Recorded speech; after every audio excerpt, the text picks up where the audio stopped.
Ahora sí, abrimos nuestras Biblias en 1 Samuel capítulo 12. Bienvenido acá, papá. Por favor, en la tarde te esperamos a las 5 en punto. Estaremos hablando entonces acerca de justamente, sigue el tema del Día del Padre. Estaremos hablando entonces sobre tu identidad en Cristo. Ojalá puedas acompañarnos. Uno de los roles que nosotros tenemos que cumplir, de los muchos que nos toca, es el de corregir a nuestros hijos. Es decir, nosotros no solamente proveemos para nuestros hijos, nosotros no solamente somos de ejemplo para nuestros hijos.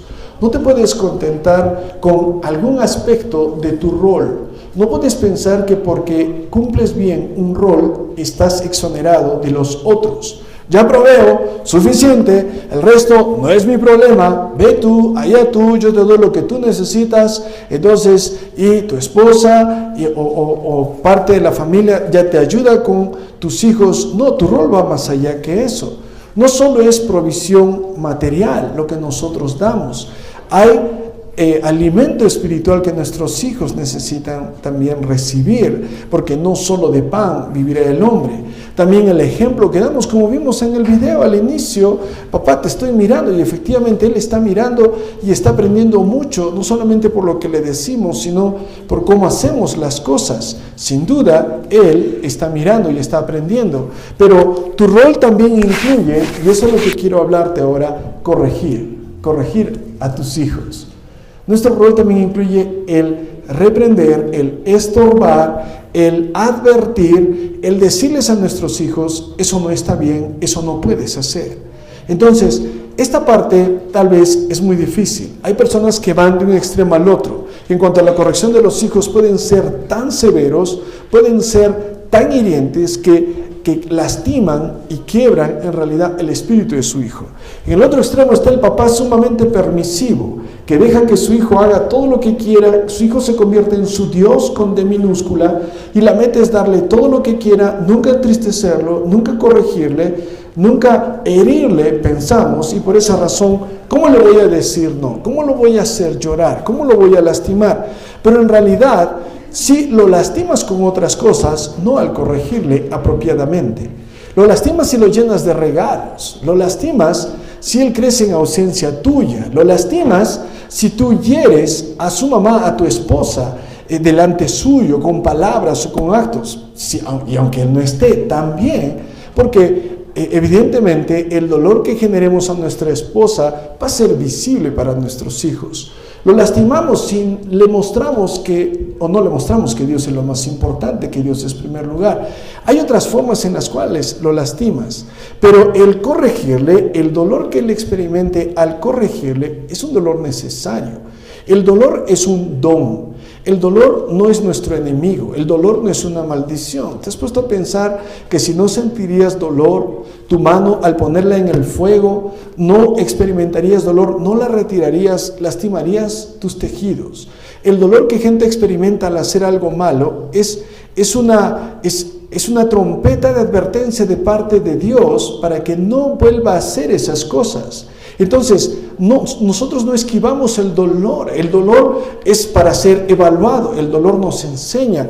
El dolor, por ejemplo, físico, la lepra es una enfermedad donde la persona ya no percibe dolor, y dan testimonio de personas con esta enfermedad en algunos países donde al correr el hueso mismo atravesaría la piel, ellos no sentirían, se lastimarían y ni cuenta se darían, justamente por haber perdido sensibilidad. La corrección es entonces un dolor para tu hijo, evidentemente, pero necesita el aprender, porque si no siente el dolor de tu corrección, va a experimentar el dolor de sus malas decisiones. Si no experimenta el dolor de tu llamado de atención, tu reprensión, tarde o temprano va a experimentar el dolor que va a llegar a consecuencia de la justicia terrenal o divina. Es inevitable. Entonces, yo te voy a animar a que el día de hoy seas activo y no pasivo en cuanto a la enseñanza, la corrección y la reprensión de tus hijos. Ahora, aunque no lo voy a mencionar, te anticipo y hago un pequeño paréntesis. No es nada malo que tú expreses públicamente, abiertamente, afecto físico hacia tu hijo. Sean abrazos, sean besos y cargarle. Y tal vez tú dices, no, mi hijo mantiene su distancia conmigo. Tal vez tú empezaste esa distancia.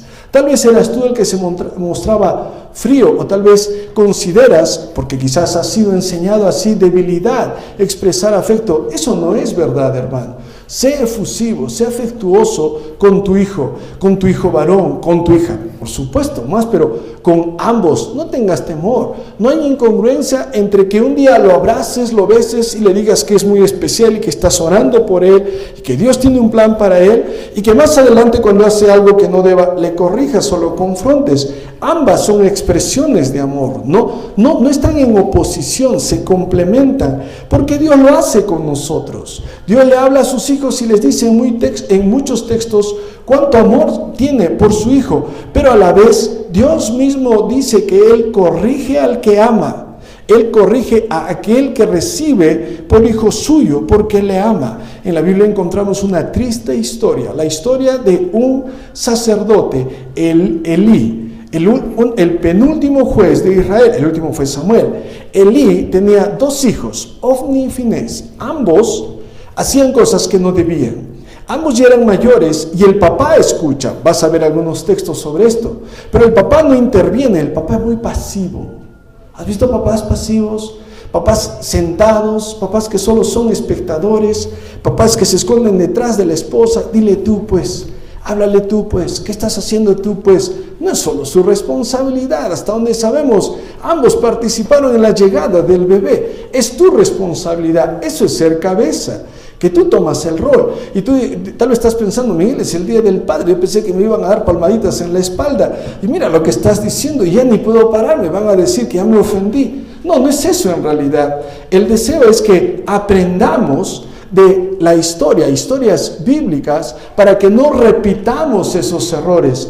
Hay esposos y padres pasivos, personas que en realidad no participan activamente en la conducta, pensamientos, actitudes de sus hijos, y al final esperan que tengan buena conducta, buenas actitudes y buenas acciones sus hijos. Eso es imposible. No podemos tener buenos hijos de pura casualidad. Tienes que ser intencional. Como casi cada cosa buena, casi cada cosa importantísima en nuestras vidas, tenemos que cultivarlas para poder tenerlas. Dedicas más tiempo a una huerta, dedicas más tiempo de repente criando una mascota, dedicándote a un hobby o un pasatiempo, dedicas más tiempo de repente pensando qué te vas a poner que el tiempo que le dedicas a enseñar a tu hijo, a hablarle de Dios, enseñarle y corregirle. Necesitas intervenir, participar e intervenir temprano. Vas a ver, el papá pasivo tiene una característica, siempre amenaza.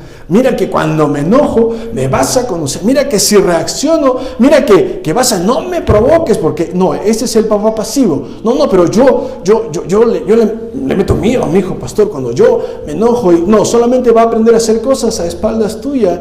Necesitas intervenir, necesitas prevenir, necesitas cultivar la relación con tus hijos antes que tu influencia, siendo nula, no permita que tus palabras ejerzan efecto en sus vidas, como Elí. Los chicos estaban grandes, hacían cosas terribles, y Elí, cuando les habla, sus palabras ya no tienen peso. Elí no remueve a sus hijos de su puesto. ¿Pero qué hacían estos chicos que tan malvados eran? Lee conmigo 1 Samuel 2:12. Los hijos de Elí eran hombres impíos, eran hombres injustos, pecadores, no tenían conocimiento de Jehová. Mira, lo peor que le puede pasar a un hijo es esto, subráyalo en tu lección o en tu Biblia. No tenían conocimiento de Jehová. Es lo peor que le puede pasar a nuestros hijos. Es lo peor que te puede pasar a ti. ¿Conoces a Dios? ¿Eres salvo? ¿Tus pecados han sido borrados por su sangre? Sin Dios, ¿de dónde vas a sacar sabiduría para criarle? Sin Dios, ¿de dónde vas a tener la fortaleza para enfrentar tormentas? Sin Dios, ¿cómo vas a encontrar entonces ese gozo en medio de las pruebas? No tenían conocimiento de Jehová. Ese será el epitafio en la tumba de muchos hijos. Pero los padres, al no participar, ellos no se van a levantar un día de la cama y van a decir, ahora papá, sí quiero a Dios. Papá, ahora sí quiero ir a la iglesia. No van a ninguna iglesia, buscaré una. No, hermano, tú necesitas cultivar eso, participar en eso. No esperar que venga una tormenta para decir, ahora sí, vamos a la iglesia. No, hermano, hay una medicina preventiva que es mucho más importante que la curativa. Ahora empiezas. No tenían conocimiento de Jehová. Eso lo explica todo. Lo que tú vas a leer a partir de ahora acerca de cómo vivían estos muchachos está explicado en la frase: no tenían conocimiento de Jehová. No saben, o sea, si tú piensas, eran ateos, no. Estaban haciendo sacrificios los chicos. Sabían que había Dios, pero no conocían al Dios de la Biblia. Realmente no lo conocían, cómo es Él. Hay gente que habla solamente del amor de Dios, pero no quiere hablar de la justicia, la santidad de Dios. No conocen a Jehová. Gente que habla del amor de Dios y dice, no hay infierno, no hay juicio. No conocen a Jehová. Estos chicos no tenían conocimiento de Jehová. Y quiero decirte algo, muchas veces los hijos van a tener una percepción de Dios igual a la que tienen de sus padres. Mi papá es permisivo, mi papá no corrige, Dios tampoco. Estás equivocado. Dios lo va a hacer. Y si el papá no lo hace, Dios dice, hazte un lado, tú no vas a hacer nada, yo voy a hacer algo. Versículo 13, era costumbre de los sacerdotes, cuando alguno ofrecía sacrificio, venía el criado del sacerdote y mientras se cocía la carne, traía un garfio, lo metía en el perol. Te resumo esta frase, esta parte. Como venían a hacer sacrificios, los siervos de Omni y Finés tenían órdenes. Siempre que hacían sacrificios, primero se quemaba la carne. Lo que quedaba era para los sacerdotes, pero lo primero para Dios. Se quemaba la grasa y lo mejor era para Dios. Y lo que sobraba era para el sostén, la manutención del sumo sacerdote. Pero los criados recibieron la orden de estos chicos de ir con un garfio y meterla a la olla, meter el garfio a la olla antes de que se queme la carne. Entonces el hombre que venía con el sacrificio decía, un ratito, hasta donde yo sé, primero se quema y luego se saca la carne. Y el hombre dice, primero voy a sacar la carne, lo que yo quiero y lo que queda se lo ofreces a Dios. Y el hombre decía, así no me han enseñado, eso no dice la Biblia. Y el criado decía, o a la buena o a la mala, allá, tome usted, sáquese lo que quiera. Y estos chicos daban la instrucción y se quedaban con lo mejor de los sacrificios, cuando los sacrificios eran para Dios. Entonces menospreciaban los sacrificios de Dios. Escucha esto, hijo. Tú desprecias lo que te enseñan tus padres, lo que te hablan acerca de Dios. Tú menosprecias. Este versículo es para ti. Versículo 17. Era, pues, muy grande delante de Jehová el pecado de los jóvenes, porque los hombres menospreciaban las ofrendas de Jehová. Era muy grande el pecado de los jóvenes, porque es pecado ser indiferente hacia las cosas de Dios. Tal vez tú dices, yo no soy aquella persona que reniega de Dios, pero si eres el irreligioso que no busca a Dios, eres tan culpable como el que hace cosas en contra de Dios abiertamente y sin vergüenza. Tu indiferencia hacia Dios es un rechazo hacia Dios y vas a enfrentar consecuencias. Tu indiferencia hacia las cosas de Dios solamente tiene una explicación: no le conoces y por lo tanto enfrentarás consecuencias. Mira el versículo 22, por favor. 1 Samuel capítulo 2, versículo 22. ¿Listos? Dice 1 Samuel 2, 22. Elí era muy viejo. Léelo conmigo. Elí era y oía de todo lo que sus hijos hacían con todo Israel. Entonces, no era ignorancia el problema de estos padres, de este papá. No era ignorancia. Pues te lo dije. Gracias. Listo, fue su clase. No, dice, oía de todo. Oía de todo lo que hacían, dice, sus hijos. Escucha, papá, tal vez nuestros hijos, si hacen cosas que no sabemos, bueno, todavía, ni modo. Pero cuando ya sabes, eres responsable de hacer algo. Quiero decirte algo, papá presente. Tú no eres buen hijo por lo que hacen. Tú no eres buen padre por lo que hacen tus hijos. Porque si es así, Dios sería un mal padre. Los hijos que tiene a veces no se portan muy bien. Tú eres un buen padre por lo que tú haces con lo que hacen tus hijos. Entonces, ¿Elí es mal papá porque sus hijos se portan mal? No. Es porque él no interviene cuando ellos se portan mal. Es porque él ve y dice, ya me cansé. Bueno, es su vida. Ya. Ahorita vas a ver. Y ahí quedó todo.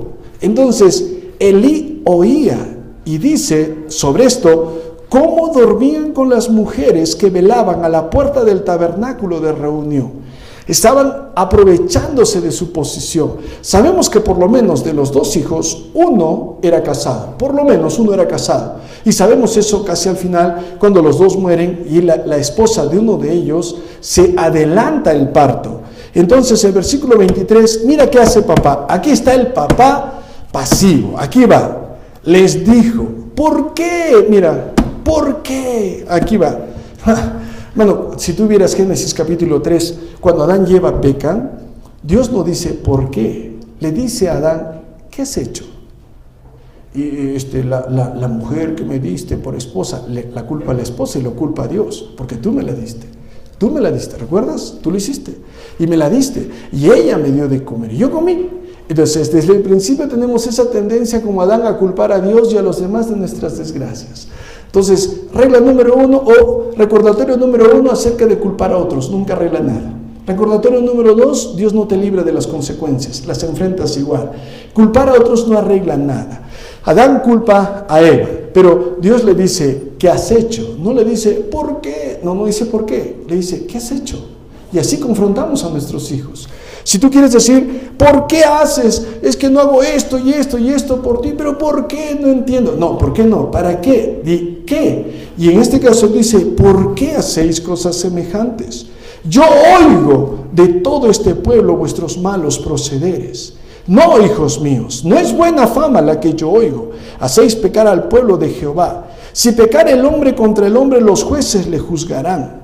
Mas si alguno pecare contra Jehová, ¿quién rogará por él? Ellos, escucha hijo presente, este es el último clavo en su ataúd, no oyeron la voz de su padre. Jehová había resuelto hacerlos morir. Es como, ya ves, Dios dice, se acabó. Pero dice, no oyeron la voz de su padre. El papá dice, ¿por qué?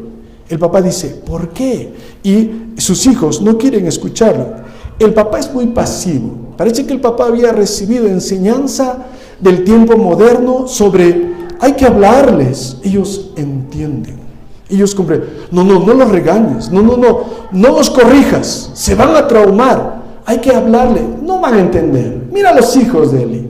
Ese papá que yo solo les hablo a mis hijos, no los corrijo. Vas a ver que es el mismo papá que dice, vas a ver ahorita, ya no me hables, ya no te quiero, te voy a regalar al loco que está en la calle. Hace tortura a su hijo, pero no lo castiga. No, ya no te quiero, no me hables. Esa mamá que no corrige a su hijo, da la espalda, dice, no me hables, ahí está tu desayuno, prepárate tus alimentos. O sea, no lo castiga, pero lo tortura. No lo corrige, pero lo tortura a su hijo. ¿No es mejor seguir el ejemplo de Dios, de Proverbios, donde una y otra vez habla de la vara de la corrección, la disciplina, como verás en un momento aquí, estorbarles? Dice entonces que no querían. ¿Sabes? Parece que el papá no interviene mucho porque está muy ocupado. ¿Sabes que no hay quejas en contra de Elí como juez y como sumo sacerdote? Como sacerdote, no hay quejas contra él. Parece que Elí era un trabajador excepcional. Parece que sacaba cada año el premio al trabajador del año. Parece que sus utilidades cada año estaban aseguradas. Parece que sus bonificaciones, parece que sus ingresos extra y sus comisiones le iban pero al tope. Parece que competencia en el trabajo no tenía, pero como papá estaba hecho un desastre el hombre. Ay del padre que está tan ocupado con su trabajo que no tiene tiempo para velar por la vida espiritual de sus hijos. Ay del padre que está tan comprometido con hacer y obtener dinero que su realización es, o su logro es, cuánto gana, cuánto ha ascendido, cuánto ha conseguido, cuántas cosas ha comprado. Escucha esto, papá, tu rol no es solo provisión, no es solo provisión. Si no velas por la vida espiritual de tus hijos, todo lo que tú dices, voy a construir cosas a mi hijo, le das cosas, le das casas, le das dinero, sin la vida espiritual que él necesita, va a derrochar todas esas cosas, las va a empeñar a cambio de vicios, las va a tirar, las va a perder a cambio de nada. Su vida espiritual es muy importante. Tienes que admitir que aunque lo material es importante, no es lo más importante. Te estoy hablando de Elí y sus hijos. Te estoy hablando de un papá permisivo llamado Elí. Un papá del siglo XXI parece, porque hay que hablarles a los hijos. Les habló y sus hijos eran como, ya no te escucho.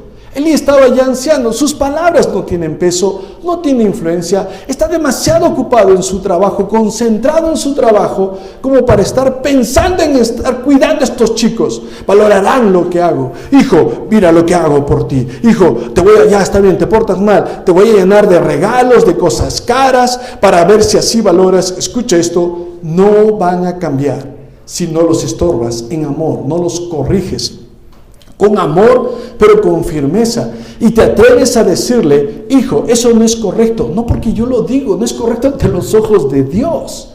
Ese es el padre activo, ese es el padre que realmente ama a su hijo. Hay frenos para un papá así. Pero Miguel, ¿cómo le voy a decir eso si yo también lo hago? ¿Cómo le voy a decir no mientas si? ¿Cómo le voy a decir que no vea esos programas de la noche? ¿Cómo le voy a decir que no hable malas palabras cuando también ¿Cómo le voy a decir? Ahí está el problema. Ahí está donde debes empezar corrigiendo tu vida espiritual, o tener una para poder contagiar a tu hijo, porque no puedes darle lo que no tienes. Empieza contigo tu vida espiritual, cultiva tu vida espiritual, cuida tu vida espiritual, desarrolla tu vida espiritual. Entonces Elí le habla a sus hijos, pero escucha esto, no los remueve del puesto, no los saca del cargo, siguen en su lugar. Versículo 22, Elí era muy viejo, y mira más adelante, por favor, capítulo 3, versículo 10. Mira el 3:10, por favor, ¿listo? Dice: y vino Jehová y se paró, llamó a Samuel. Samuel dijo: habla, porque tu siervo oye. 3:11. Y Jehová dijo a Samuel: he aquí haré yo una cosa en Israel, que a quien le oyere le retiñirán ambos oídos. 3:12 de 1 de Samuel: aquel día cumpliré contra Elí todas las cosas que he dicho. Contra Elí todas las cosas que he dicho sobre su casa, sobre su familia. 13, le mostraré que yo juzgaré su casa para siempre, por la iniquidad que él sabe. Porque, mire esta frase, hermano, 3:13, sus hijos han blasfemado a Dios, y subraya esto, él no los ha estorbado. ¿Te das cuenta que Dios no reprende a Elí? No lo reprende diciendo cosas como no provees, porque parece que lo hace. No le dice tú no trabajas, lo hace. Solamente hay algo que le falta hacer: corregir o al menos estorbar lo que hacen sus hijos. Quiero decirte esto, hermano, tal vez no podemos impedir que nuestros hijos hagan cosas que no deben, pero al menos podemos estorbarles y no alentar lo que ellos hacen, quedándonos callados, indiferente. Tal vez decirle: hijo, no estoy de acuerdo con lo que haces, no comparto, no puedo hacerlo. Hijo, no puedo ayudarte, no puedo contribuir a esas cosas, no puedo aplaudir las cosas que haces cuando abiertamente están en contra de Dios. Si tu papá ha hecho eso, agradece a Dios por un padre así. Y la verdad es que muchos de ustedes no tendrían ninguna queja en ese sentido con su papá, porque te ha advertido, te ha dicho. Pero quiero que veas, papá, tú necesitas participar. Quizás no lo impides, pero lo estorbas, no ayudando, advirtiendo. Y a veces llega un momento en que el papá entra a hablar con el hijo, y el hijo que está mal, está abiertamente mal, y hace esto: ahí va de nuevo, otro sermón, ya escuché el domingo uno, papá, otra vez tú, papá, predica en vez del hermano, ahí va otro mensaje, ya papá, está bien, habla pues, te escucharé. Tal vez esa es tu actitud. Tú darás cuenta a Dios por esa respuesta a la reprensión de tu papá, las palabras de tu papá. Pero papá, tienes que ser frontal en muchas cosas, porque cosas no se arreglan solas, empeoran si no intervienes en la vida de tus hijos. No puede ser que tu esposa sea el policía malo en la casa, hermano. Amén. A veces la esposa, claro, ¿a quién odia? A la mamá. La mamá sí, pues ahí está: ven, hijito, ven. Ah, madre mala, mamá mala, acércate a mi hijo, míralo mal y vas a ver lo que te pasa. Ven. Y lo empiezas a acariciar, a abrazar. Ese papel no nos cae, hermano, porque papá y mamá debemos estar juntos en cuanto a lo que queremos lograr en la vida de nuestros hijos. O a veces al revés, no creo, pero quizás, por si acaso, no puedes hacerlo. Los dos tienen que estar de acuerdo. Entonces dice, sus hijos han blasfemado, él no los ha estorbado. He jurado a la casa de Elí que la iniquidad de la casa de Elí no será expiada jamás. Si tú dices, mis hijos se portan mal, que paguen pues, que Dios se agarre con ellos entonces. Pero Dios dice, Elí, empiezo contigo. Elí, porque tú eres responsable, te los di a ti. Tú eres responsable de ellos. Y más adelante, versículo 15, Samuel recuerda que todo eso se lo dijo Dios al niño Samuel, el que fue el sucesor de Elí. Se lo dijo a Samuel. Entonces, viene Elí y le dice, chico, habla, ¿qué te ha dicho Dios? Y le tiene que decir el niño al anciano Elí, dime o que Dios te castigue. Bueno, tú lo has dicho. Dice Dios que te va a castigar, dice Dios que va a juzgar a tu casa, dice Dios que tus hijos han blasfemado, han hecho cosas malas contra Dios, y dice que tú no los has estorbado. Otra vez, Elí escucha la advertencia de parte de Dios, pero Elí es pasivo. Y si no escuchó a la gente, no va a escuchar a un mocoso hablándole de esto. Y dice que Elí dijo al final, en el 16, Samuel se lo manifestó todo sin encubrirle nada. ¿Y qué dijo Elí? Jehová es, haga lo que bien le pareciere. ¿Te das cuenta de lo que hace? O sea, es como, no, basta ya. ¿Qué debe haber dicho Elí? Basta, esos chicos malcriados ahora mismo fuera de su puesto. Legalmente, por haber dormido con mujeres que no eran su esposa, debían morir apedreados los chicos. No los saca del puesto. ¿Te imaginas? Hay papás que siempre están justificando la conducta de sus hijos. Ven advertencias, ya los ven de repente y tiran para la izquierda, pero en aspectos específicos. Son muy explosivos, son alguito desordenados, mienten alguna que otra vez, dicen alguna palabra fuera del lugar. No, mi hijo, es que hay que... Otra hijita, una mala palabra. Ay, qué lindo cuando crece. Eso está mal. Papá, de chico no me decías nada, pero ahora me lo festejas. Hoy día de repente tu hijo hace cosas. Qué lindo, mira cómo hace, cómo se mueve. Y más adelante, hijo, ¿dónde estás? ¿Por qué estás en la disco? Hijo, ¿dónde te vas? No puedes llamar hoy día a algo bueno y más adelante que sea malo. No te contradigas, papá. Si es malo, es malo. Si es bueno, es bueno. No puedes incentivar lo que después vas a corregir. Piénsalo. Entonces, hay voces de advertencia. Siempre hay gente diciéndonos algo. El profesor diciéndonos algo. Pero vienes tú al colegio, vas al colegio y vas diciendo, mi hijo no ha hecho nada, mi hijo no ha hecho nada, mi hijo no ha hecho nada. Quiero decirle, no sé qué me va a decir usted, señorita de mi hijo, profesor de mi hijo, pero quiero decirle de antemano que mi hijo está en lo correcto y que sus amiguitos son los que están mal. Ahora sí, dígame qué hizo mi hijo. ¿Ya para qué? Pues, no, su hijo está bien. O la clásica, esa palabra en mi casa jamás la he escuchado a mi hijo. O la frase, esta sí es, se gana el Oscar, yo sé lo que he criado. No sabemos lo que... Piénsalo, escucha esto. Tienen naturaleza pecaminosa, como tú, como yo. El mundo los rodea, son inmaduros. Y con todo eso, ¿tú piensas que te van a salir solamente derechitos porque sí? Hermano, admítelo. La corrección, sus amiguitos, bueno, qué bueno que tiene amigos, pero tú eres responsable de tu hijo. Y justificarlo, esconder lo que hace. A ver, ¿qué ha roto mi hijo? Ya, ¿cuánto cuesta ese vidrio? 10 soles, ya, tenga 20 y deje de llorar. Por plata ese problema. No es eso, es el carácter de tu hijo.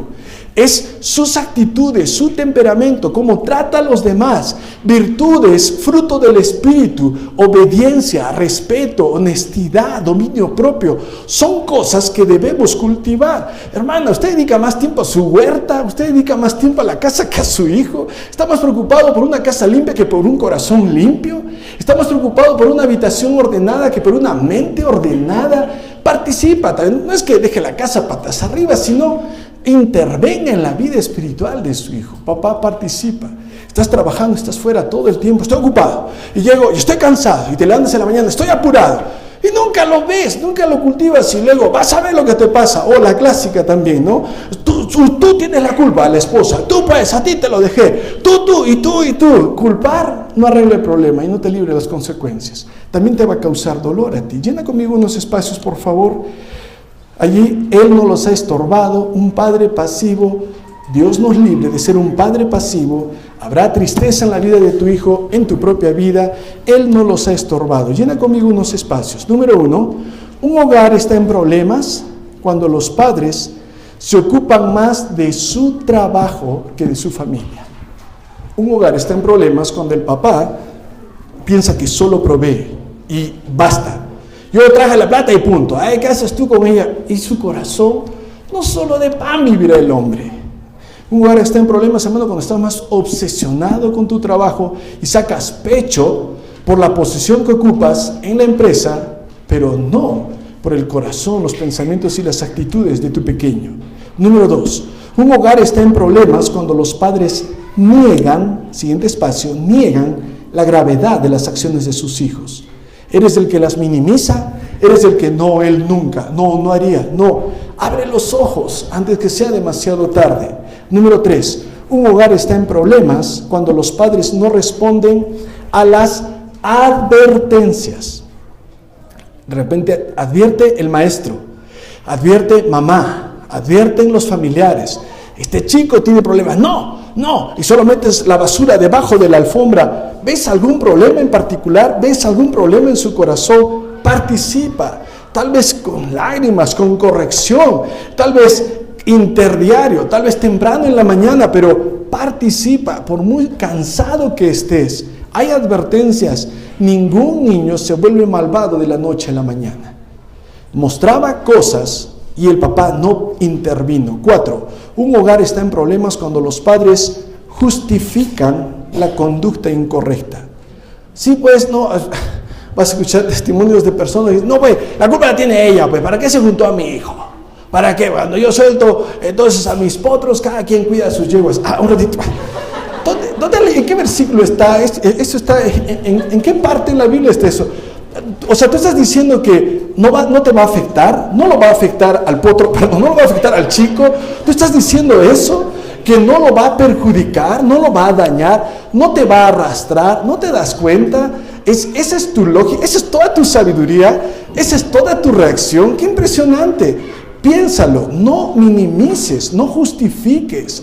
Participa, hermano, suda y di, voy a hacer algo. No te voy a tener todo el tiempo, hijo, porque no va a estar todo el tiempo. Va a salir tarde o temprano, como usted salió de casa.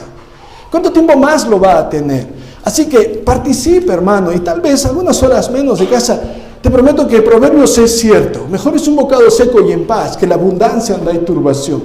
En otras palabras, el hijo, prefiero comer arroz con huevo frito, papá, si te veo más seguido, que churrasco todos los días solito. Piénsalo, hermano, y tal vez debes hacer ajustes con tal de estar a su lado, corrigiendo, enseñando, advirtiendo y disfrutándolo. Disfrutándolo, hermano, porque un día ya no están. Se van por trabajo, por estudios, se van casados, casadas. Ay, sí, hijita, te extraño, con lágrimas en los ojos. Si estuvieras acá, sí, papá, estuve 20 y tantos santos y nada, pero si estarías acá iríamos a comer y cuando estaba antes, piénsalo, hermano. Entonces, tarde o temprano van a salir. ¿Por qué no? Y después de eso estarás tú y tu esposa y, hermano, no habrá ningún problema. Disfrutarán la compañía el uno del otro, pero ¿por qué no mejor hacer ajustes y desde ahora intervenir en la vida de tus hijos, en su educación, en sus actitudes, en sus pensamientos, y que la cosecha sea un hijo que ama y teme a Dios? Vamos a orar por